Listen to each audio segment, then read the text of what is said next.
crisis came on in the scene, is what are those impediments that the government needs to do in order to foster growth, in order to bring people out of poverty. Now, through the PATH program, again, we are now into the second generation. We have just approved a $40 million social protection loan. That will, again, target PATH beneficiary families and those adults that are unattached, sort of move them from being unattached, unemployed, to work by giving them the training and so on, and the skills that they need. So it's there, but I think we need to do it in a much more larger way. But we need to identify what are those impediments, because one of the things that I have, and I have met a lot of people here, that's one of the first things you do when you come in town, is to meet people. I see a lot of Chinese Jamaicans, so-called Lebanese Jamaicans, Indian Jamaicans, even new, first-generation Indians doing very well. I don't see the black Jamaicans there, financially doing well. The black Jamaicans are in the bureaucracy, in politics, in the academia. And unless we identify what's preventing the black Jamaicans to participate more fully in the economic activities, then no matter what we do, we can create a lot of opportunities for growth here. The black Jamaicans will always remain at the bottom of the curve. So you may not have absolute poverty, but you will still have a relative poverty issue to deal with.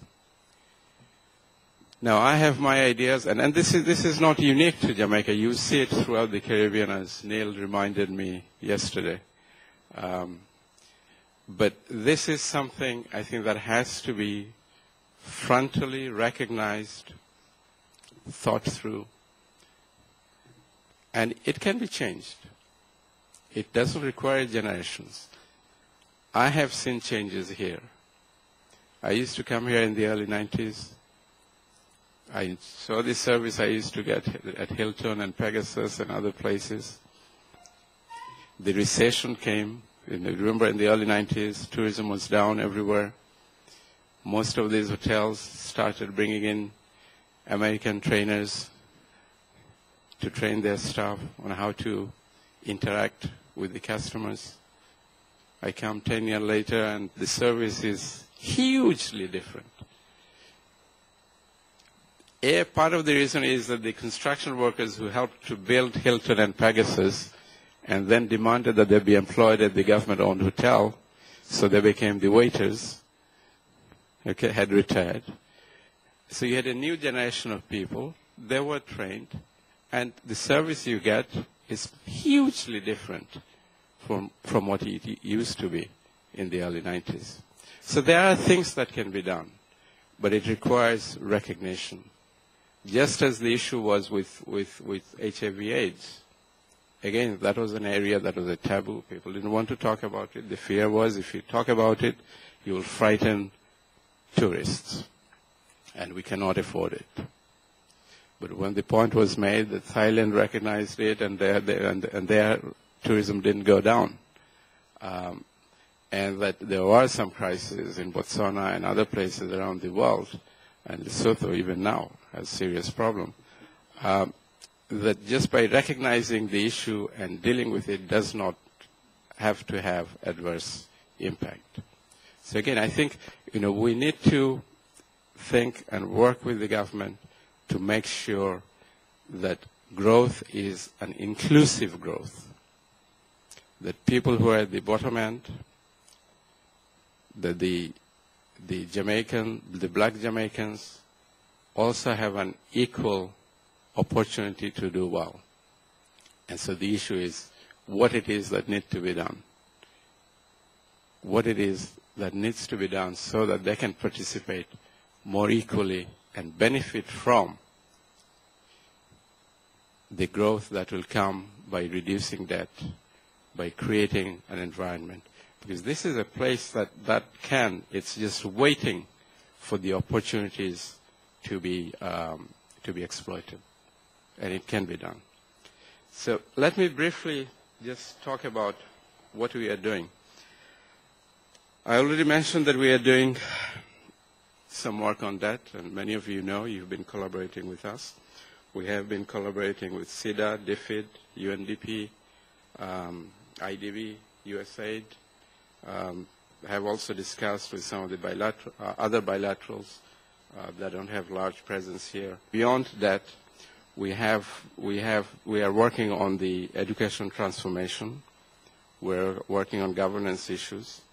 We are working on doing business and special economic zone. We're working on the energy sector, which is on top of what we were doing, which is more supporting the path through social protection, HIV, AIDS, reform of the secondary education, inner city projects. You know, I'm not going to take a lot of time, but again, that's the National Community Development Project, the inner city projects. Those are also very innovative, very pilot projects that are doing very well, have done well. And in fact, one of the things that we discussed with Wesley is to produce some videos, because it's not very well known how pioneering some of these projects are. It's not well known here, and certainly not outside of Jamaica. And that there are lessons that other countries can learn from Jamaica as to how to use this type of projects. I could spend a lot of time just talking about some of the inner city projects, the amount of social capital they're building, the way they're working with feuding groups to bring them at the table and agree to a common priority, to then get the training on preparing proposals and managing the project. And we've done some surveys to see that, in fact, when even in these difficult communities, when they contract, the project cost is about 20% less than if contracts directly, or the government does. So there's a lot of capital, social capital, that's being built there, even in some of the most troubled areas. So to conclude then, I look forward to the deliberation, collaboration with all of you as to how we can all collectively help Jamaica achieve its development goals. What I have said to many of you bilaterally, and I'll keep on repeating it, is none of us have enough resources to meet Jamaica's needs, individually or collectively. So this is not a zero-sum game. Because resources are constrained, because their needs are so large, it's even more important that we work together, we prioritize with the government, and reinforce each other so that the outcome is much better than what it would be with our single support.